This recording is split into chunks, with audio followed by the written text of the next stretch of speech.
Estamos viendo la materia que se llama Historias de Vida y queríamos saber sobre su experiencia profesional específicamente y lo que usted piensa sobre qué es ser buen docente. Ya. Yo parto de la definición de Félix Varela, un presbítero cubano, filósofo católico, que renovó en Cuba la enseñanza del latín a lo del castellano en el siglo XIX cubano, donde Cuba era colonia de España. Y él define al buen maestro de esta forma. Dice: por buen maestro entendemos el que conoce a fondo y comunica con claridad la materia que enseña, y tiene por su dignidad, decoro y juicio un dulce imperio sobre el corazón de su familia. Esa es la definición que me ha guiado en mi vida profesional sobre el buen maestro. A ello se le puede sumar otras definiciones de Martí, apóstol de Cuba, que realmente pudieran también darle un sentido más contemporáneo, pero en esencia remite a la ética, a las cualidades, a los valores, al saber y sobre todo centrar en el estudiante toda la gestión académica y formativa. Mi vida profesional. Ella tiene unas preguntas preparadas. Bueno, profe, como preguntas en relación a este tema acerca de su experiencia como docente, ¿en qué momento eligió ser docente y cuál fue su motor? Lo elegí justamente cuando tenía 12 años. Era un adolescente. Mi elección fue motivada también por un motivo, un impulso familiar. Mi madre quería que yo fuera maestra y me explicaba la importancia de la actividad. Yo era una niña prácticamente, que ya había jugado a ser maestra, pero también estaba mirando hacia otras profesiones. Pero la idea de mi madre fue el impulso. Ahí está el motor. Fue familiar la motivación y que fue incorporando porque también me decían en la escuela que servía para explicar, que se me entendía bien. Eso fueron, ahí, por ahí está el impulso. Bueno, profe, ¿y cuántos años tiene ejerciendo esta profesión? Me inicié como maestra en 1976. Si sumamos del 76 a la fecha, ya son varias décadas, que ahora va a aparecer la cifra. Son varias décadas dedicadas a la formación del hombre, a sus mejores cualidades, a incentivar su saber, su pensar y su sentir. Me incorporé al ejercicio de la educación en 1976 en la educación primaria. Y ahí trabajé los ciclos primeros y segundos ciclos. Es lo que se conoce en Ecuador como la educación básica. Trabajé en la educación básica desde 1976 hasta 1987. Fueron prácticamente 11 años dedicados a la educación infantil. El magisterio para mí, ese fue el arranque. Y me encuentro entonces desde el 76 a la fecha, 40 años. Claro, ya en el 87 pasé a trabajar en la educación superior en la Universidad de Ciencias Pedagógicas dedicada a la formación docente universitaria y hasta la fecha. Que salí para acá, para Ecuador, a prestar mi servicio. Estuve en esa universidad desde mis 27 años hasta la actualidad. En la educación superior y en la misma universidad. Así. Y desde ese entonces, ¿qué caracteriza sus primeros años como docente? Fueron de aprendizaje. Recuerdo que aprendí de mis tutores, que no sabía ni que se llamaban tutores, pero era el maestro experto. Fue etapa de observación, de aprendizaje y reflexiones personales para decidir mi camino, el camino más creativo, el camino que más necesitaban mis alumnos y sobre todo el aprendizaje de tendencias contemporáneas, de tendencias pedagógicas para aplicar de forma novedosa e innovadora en el aula. Pero esa fue la primera etapa: observación, reflexión, la receptividad, el análisis y sobre todo la toma de decisiones. No faltó en la primera etapa. Mi toma de decisiones fue: quiero ser buena maestra y quiero enseñar bien. A partir de ahí me afiancé. Bueno, profe, usted siempre ha trabajado en nivel superior. Sí. Y si pudiera elegir otro nivel en que trabaja, ¿en cuál trabaja? Volviera a mi educación infantil, a mi educación primaria, que fue la génesis, fue el inicio. Ahí tuve el ABC de lo que es el buen maestro, el buen alumno, el buen proceso, y ahí fue donde fue dándose en mi pensamiento toda una representación de lo que era la escuela, su dinámica, su integración con la escuela, con la familia. Pero la educación superior, el formar docente, ha sido la actividad que más he realizado. Yo les cuento que yo estudié, hice 2 licenciaturas. La primera fue en la educación primaria, la segunda fue en filosofía e historia. Y nunca dejé de estudiar, porque a eso siguió la maestría en ciencias pedagógicas y luego el doctorado. Todo en proceso continuo.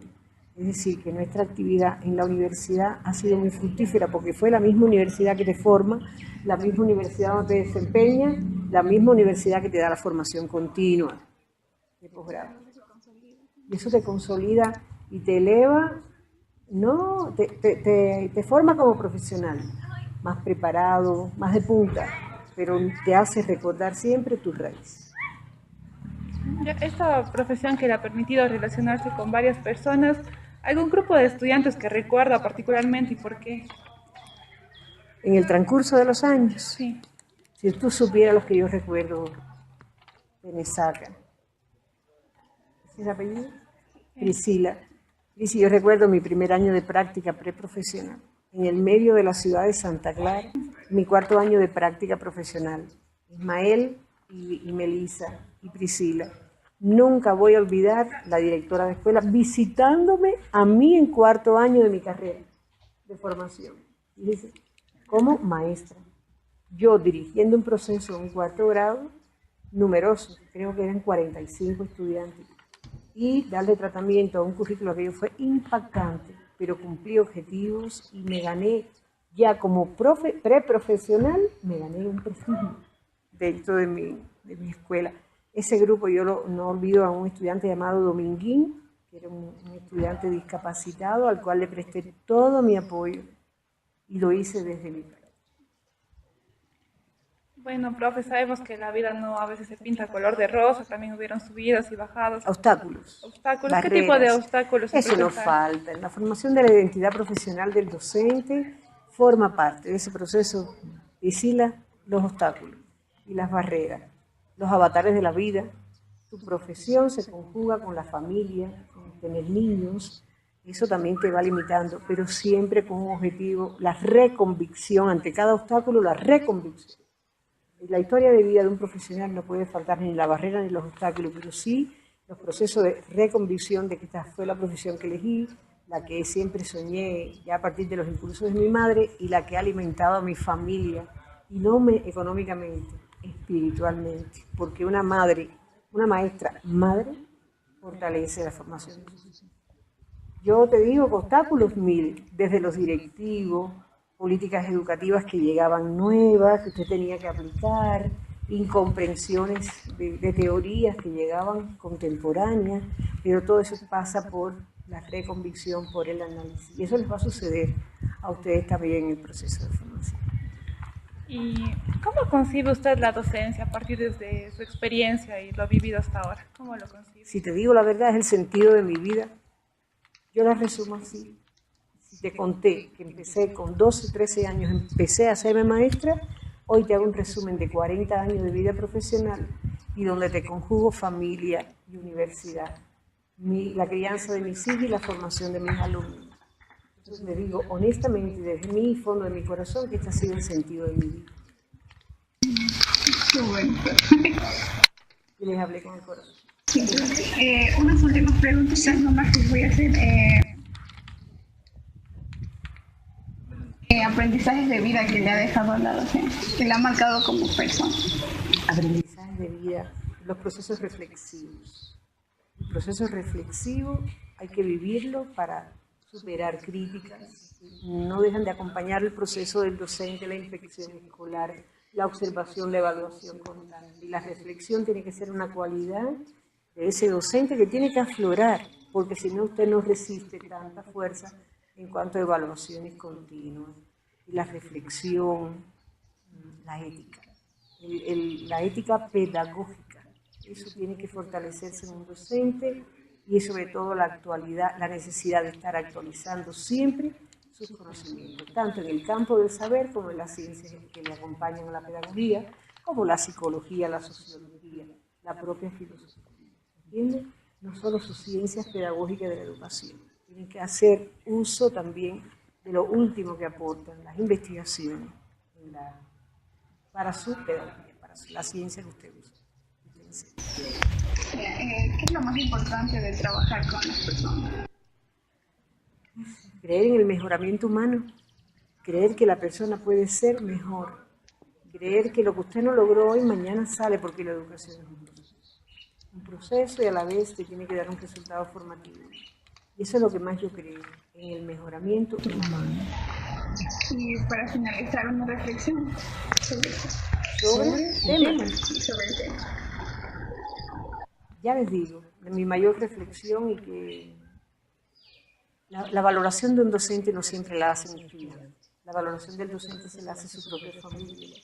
Y nuestros hijos, en este caso mis hijas, mi esposo, toda mi familia, siempre hasta en conversaciones más íntimas de familia, mi mamá es la buena maestra, mi mamá es la buena profesora. Y eso para mí me llena de orgullo, el reconocimiento social que parta de mi propia familia. Cuando eso se logra también, que su hijo valore la profesión, me parece que los pasos están bien. Gracias. Muchas gracias. Gracias.